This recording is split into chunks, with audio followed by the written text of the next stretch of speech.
In today's video, I'm going to teach you how to fix inventory not tracked on Shopify. If you've noticed that your products keep selling even when you're out of stock, or the stock levels never seem to change, it usually means inventory tracking isn't turned on for that product. Let's walk through how to fix that step by step, so Shopify can automatically keep track of your available quantities. First, log into your Shopify admin and go to your main Shopify dashboard. This is the home screen where you see an overview of your store, including recent orders, sales, and other insights. Make sure you're logged into the correct store, especially if you manage multiple Shopify stores, so that the changes you're about to make apply to the right place.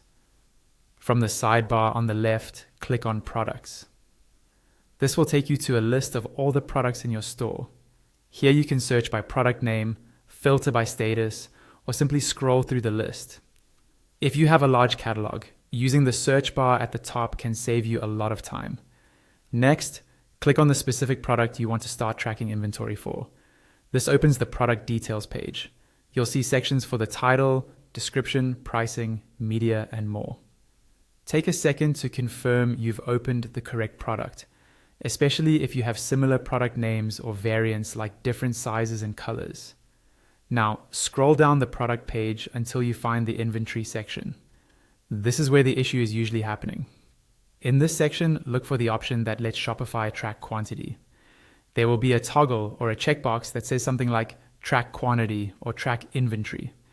If inventory isn't currently being tracked, that option will be turned off.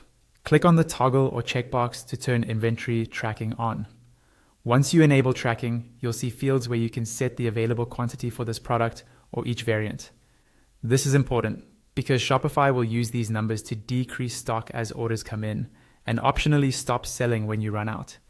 Make sure the numbers here match your real stock on hand. When you're done, scroll back up or down to the top or bottom of the page and click Save. This step is crucial. If you don't save, your changes won't apply, and Shopify will still treat that product as if inventory isn't being tracked. After saving, your product's inventory will now be properly tracked, helping you